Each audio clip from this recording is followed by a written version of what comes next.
1-2 SMS masuk ke HP saya ini. Pertanyaannya apa?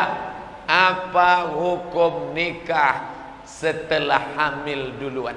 Ini kalau dikumpulkan, inilah pertanyaan yang paling banyak. WhatsApp, message, Twitter, BBM, HP, telepon langsung. Apa hukum menikah setelah hamil? Sepakat 4 mazhab, Hanafi, Maliki, Syafi'i, Hambali, bahwa orang yang hamil kalau dinikahkan oleh Pak Kua, nikahnya sah. Hukum negara, hukum agama, nikahnya sah. Tidak ada permasalahan. Yang tidak masalah jangan dipermasalahkan. Nikahnya apa hukumnya? Nikahnya apa hukumnya? Nikahnya apa hukumnya? Sah. Lalu masalahnya di mana? Setelah anak lahir muncul 4 masalah. Apa masalahnya? Anak itu tidak boleh pakai bin bapaknya. Lalu pakai bin siapa? Bin emaknya. Malulah pakai bin emaknya. Satu-satunya yang pakai bin emak cuma satu, Isa ibnu Maryam. Yang lain mana ada? Malu pakai bin emaknya. Apa boleh buat? Begitu hukum Islam. Kalau mau nikahkan, nanti lahir anak pakai bin emaknya. Kalau tak mau gimana? Pindah ke Papua, cari kos-kosan di sana, tunggu sampai 9 bulan. Setelah lahir baru balik. Ditanya tetangga, mana anak kamu? Sedang S2. Pertama, tak boleh pakai bin bapaknya. Yang kedua, kebetulan anak itu lahir laki-laki, anak hasil zina, lahir laki-laki.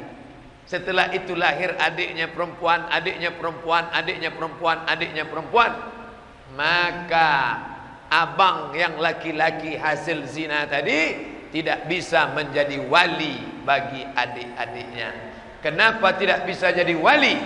Karena mereka saudara seemak, saudara seemak, saudara seibu, tak bisa jadi wali. Yang bisa jadi wali adalah saudara seayah.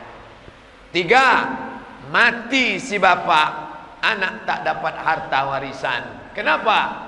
Mereka tidak ada hubungan nasab. Orang yang mendapat warisan hanya karena ada hubungan nasab. Yang tak ada hubungan nasab tidak saling mewarisi. 4, kebetulan anak hasil zina itu anak gadis 25 tahun, dia pun tumbuh menjadi anak yang gadis cantik jelita.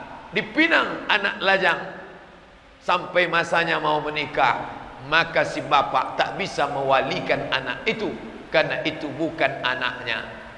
Lalu siapa walinya? Walinya adalah wali hakim. Datangi Pak Kua 25 tahun yang lalu. Pak Kua, ya, saya mau bicara dengan bapak nih 4 mata. Masalah masa lalu saya 25 tahun yang lalu. Kata Pak Kua, jangankan 4 mata, 3 pun bisa. Apa masalahnya? Saya ni tak baik Pak Kua. Saya ni orangnya tak baik Pak. Apa tak baiknya? Sekarang saya baru baik. Dulu saya ni setan. Kata Pak Kua, memang nampak saya masih ada bibit-bibitnya lagi. Jujur, maka perempuan itu yang mewalikannya adalah wali hakim. Begitu kata Nabi. Fasultan hakim waliyun man la waliyalaha, menjadi wali bagi perempuan yang tak ada walinya. Itu kan ayah dia. Rambutnya sudah diambil, darahnya sudah diambil, air liurnya diambil. Rambut, darah, air liur bawa ke Singapura, dekat dari sini.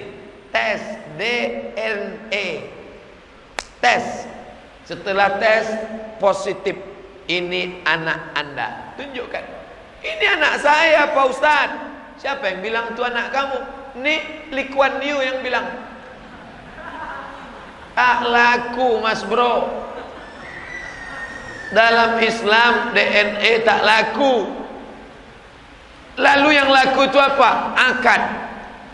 Salah saya apa? Udah dijelaskan tak juga tahu dia salahnya. Apa salah saya?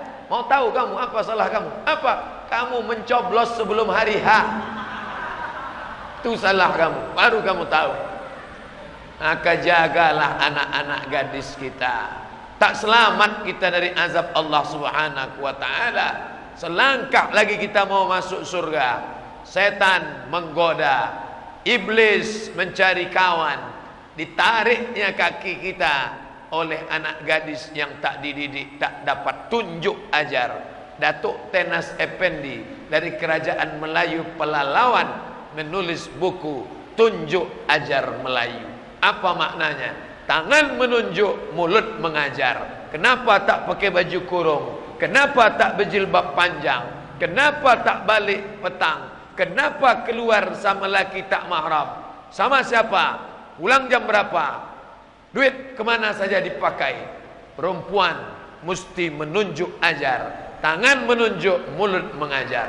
Begitu perempuan berhenti menunjuk dan mengajar, kiamat sudah terjadi di rumah tangga. Kenapa Ustaz sebut perempuan? Karena ibulah yang paling lama mendidik anak-anak. Adapun suami mencari nafkah, pergi pagi pulang petang, peras keringat banting tulang, tunggang langgang lintang pukang.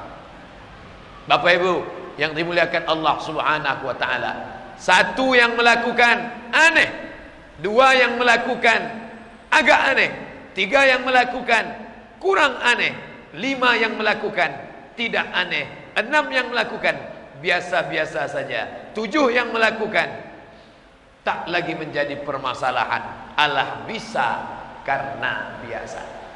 Jangan sampai kita merasa benar. Orang yang menikahkan anak telah hamil merasa benar, padahal dia tidak benar. Kalau hidup dia zaman Abu Bakar Siddiq, apa yang akan dilakukan Nabi dan Abu Bakar? Azaniyatu, pezina perempuan, wazani, pezina laki-laki, fajlidu kulla wahidin minhuma mi'ata jaldah. Cambuk 100 kali cambuk. Tak ada cambuk pecut untuk memukul kuda, tak ada. Ambil batang korma, pelepah korma, pukulkan ke belakang. Tak ada pelepah korma, pelepah kelapa, pelepah sawit. Tak juga ada tiang kapal itu pukulkan ke belakang.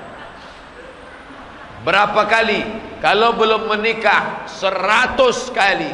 Kalau sudah menikah, bini orang, laki orang, berzina juga, apa hukumannya?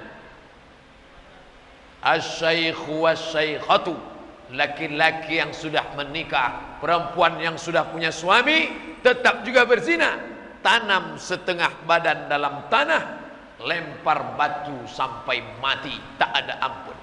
Kenapa ditanam setengah badan? Karena kalau tak ditanam lari dia. Maka tanam sampai sepinggang, ambil batu, lempar sampai mati. Begitu hukum Islam. Nanti kalau bapak ibu mau melaksanakan di sini, gali tanah, masukkan dia, lempar batu sampai mati. Tapi kalau Pak Kapolsek menangkap, saya tak tanggung jawab. Saya hanya menyampaikan hukum Islam. Ini negara Pancasila, tidak diterapkan hukum Islam. Orang yang berzina bukan dilempar batu, orang berzina bukan dilempar cambuk. Orang yang berzina apa hukumannya? Dinikahkan. Bapak Ibu yang dimuliakan Allah Subhanahu wa taala, hukum Allah tidak ditegakkan, kita sendirilah introspeksi diri. Salat Islam, puasa Islam, haji Islam, umrah Islam, zakat Islam, tapi pernikahan tidak Islam, maka tak sempurna Islam kita.